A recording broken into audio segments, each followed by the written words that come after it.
A fatal car crash in Garing from earlier this month claims the life of the second driver. KNEB.TV News starts right now. From your trusted source for news in western Nebraska and eastern Wyoming, this is KNEB.TV News. Presented by Platte Valley Companies, premier provider of financial services. Hello, I'm Ryan Murphy. This is KNEB.TV News, powered by Platte Valley Companies. Thanks for joining me.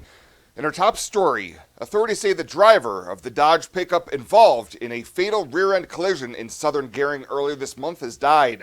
Scottsbluff County Attorney Dave Eubanks confirmed to KNEB News that 44-year-old Gideon Bruno passed away Tuesday afternoon without regaining consciousness.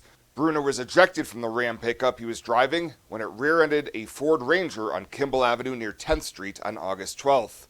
The collision resulted in the death of 18-year-old J.T. Jackson, a 2024 graduate of Garing High School. Well, a family of four was displaced when a fire broke out in their trailer home in the Bellevue edition of Garing Tuesday night.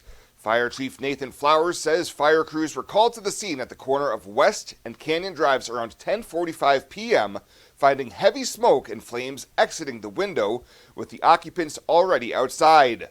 Firefighters quickly knocked down the flames, limiting the fire to a bedroom and hallway, but the structure sustained fire and smoke damage, with a dollar estimate pending. The cause was believed to be electrical in nature inside the bedroom. Firefighter ministry tended to the immediate needs of the family, with Red Cross also called to assist. Scottsbluff Fire provided an automatic mutual aid response, and Regional West EMS provided assistance to the tenants. And a woman who was initially scheduled to be sentenced Wednesday for a 2023 stabbing in Box Butte County will have to wait a few more months to learn her fate. Last month, 30-year-old Rebecca Ashing was found guilty of charges of attempted first-degree murder, use of a deadly weapon to commit a felony, first-degree domestic assault, and second-degree assault. Court documents say that Ashing stabbed the victim multiple times following an altercation last July at a residence on Potash Avenue. On Monday, District Judge Travis O'Gorman ordered a 90-day evaluation, seeking more detailed information for her pre-sentence investigation report. Ashing is facing 1 to 50 years in prison on the first two convictions and will be back in court in late 2024 or early 2025 for sentencing.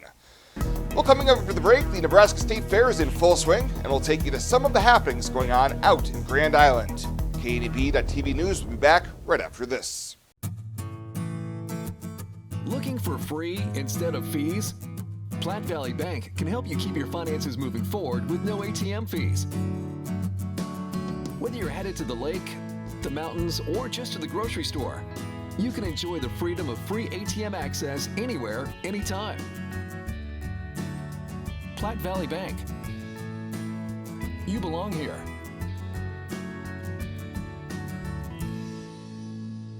When it comes to your health, you deserve the very best. At Morrill County Community Hospital, they provide top-notch care with compassion and expertise. From routine checkups to advanced surgeries, their dedicated team is here for you 24/7. With state-of-the-art technology and a patient-first approach, they ensure you and your loved ones receive the highest quality care. Because at Morrill County Community Hospital, your health is their priority. Visit Morrill County Community Hospital today in Bridgeport. Morrill County Community Hospital. Exceptional care right here at home.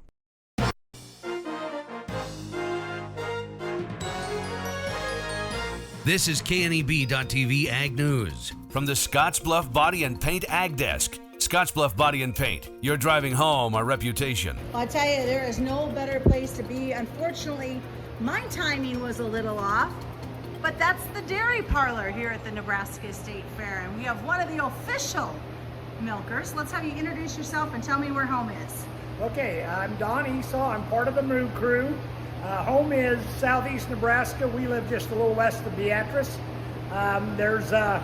We have a group that's been doing this since the initiation of the dairy parlor at the State Fair when it came to Grand Island 15 years ago, or this is the 15th one. So there's 5 of us.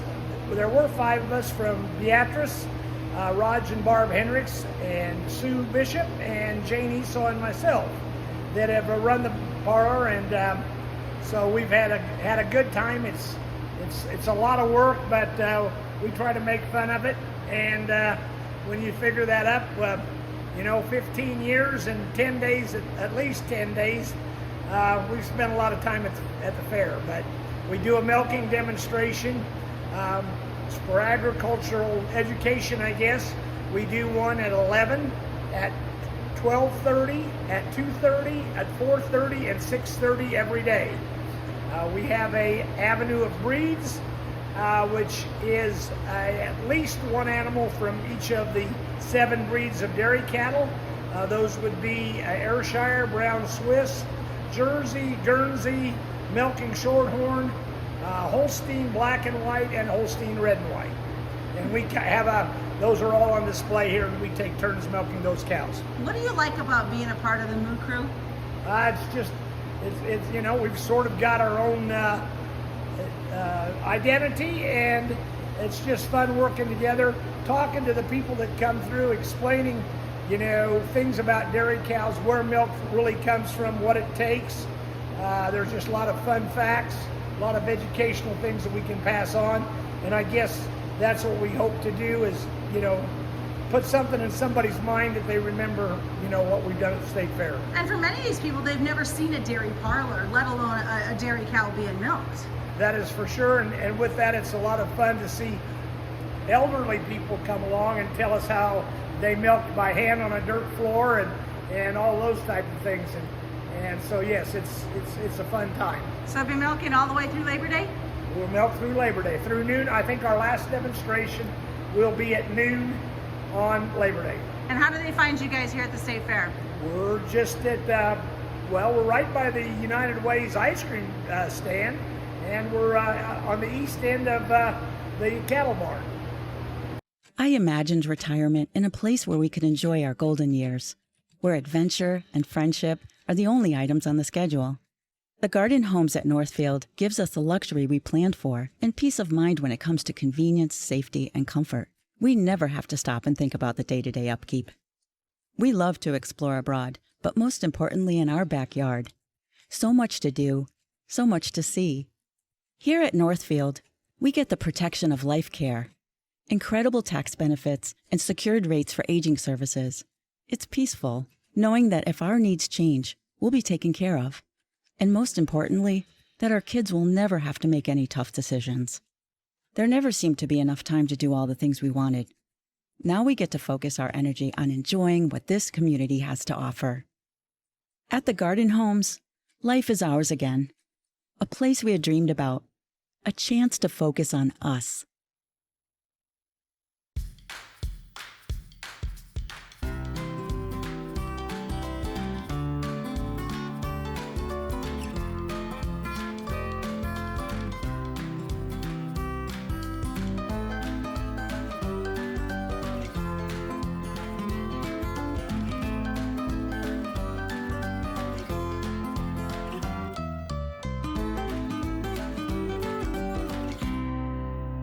Now the latest from the Scottsbluff Body and Paint Sports Desk. Scottsbluff Body and Paint. You're driving home our reputation.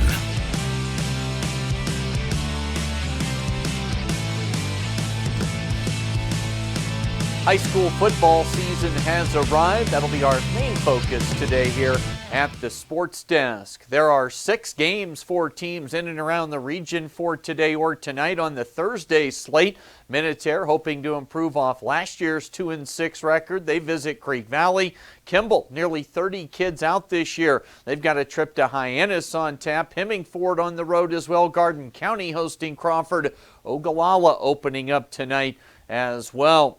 Then for tomorrow, we'll have a trio of contests coming up on our Rural Radio Network station. Scottsbluff will kick off at 6 o'clock Mountain Time. They'll be on the road at Grand Island Northwest. It's an old-fashioned Class B showdown. Both teams start every season with designs on a playoff run. The Bearcats 6-5 a year ago, a year that ended in the state quarterfinals with a loss to Elkhorn North. They return Nate Kelly at quarterback as the offensive headliner. Jet Webb back at linebacker as a team leader on the defensive side of the ball. We'll have pregame tomorrow night on 107.3 The Trail starting at 5:30 Mountain Time. Again, kickoff at 6.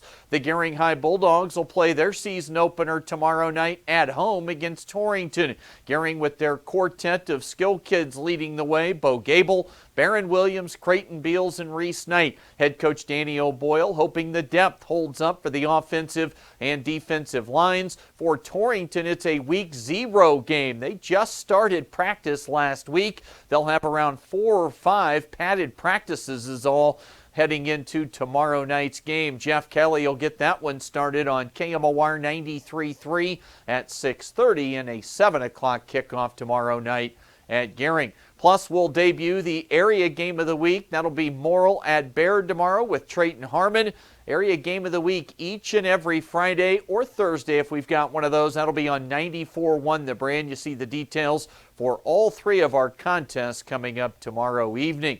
Tonight, rivalry softball with Scottsbluff at Garing. The Bearcats 5-0 to begin the year. Garing at 2-5. I'll join Jeff Kelly tonight for that one on KMOR at about 6:15. And for WNCC volleyball this weekend, they're on the road at the McCook Invite. That'll feature 2 matches tomorrow and then 2 more matches coming up on Saturday.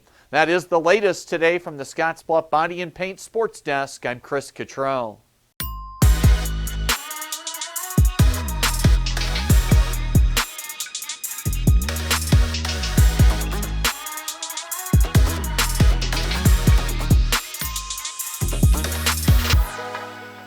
Tri-City Stormwater presents Stormwater 101, an illicit discharge.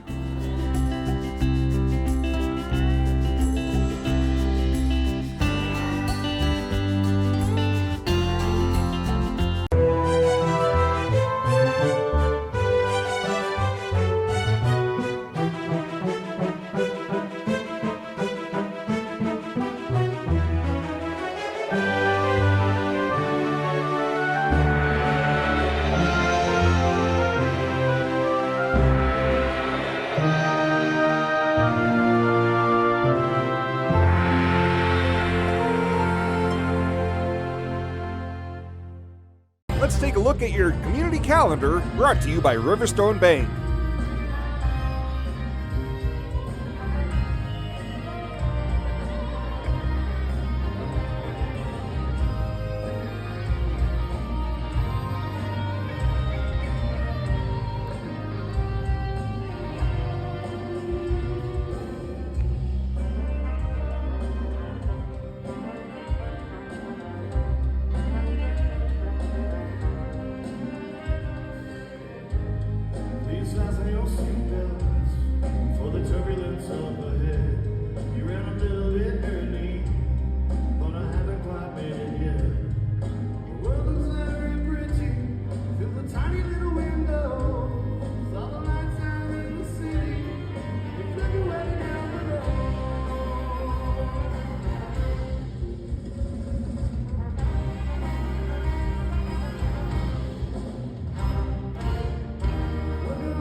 The community calendar is brought to you by Riverstone Bank.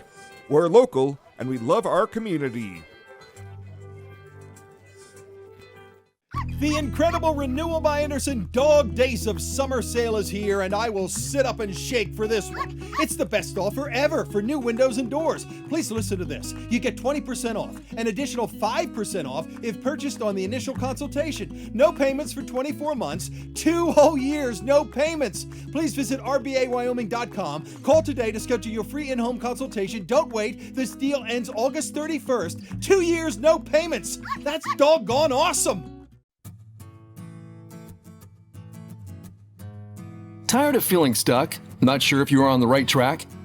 Platte Valley Bank can help keep your finances moving forward with checking account options to fit your lifestyle and an online account chooser to make finding the right account easy. Control your financial future with helpful budgeting tools and automatic savings plans. Now is the time to enjoy the ride with Platte Valley Bank. You belong here.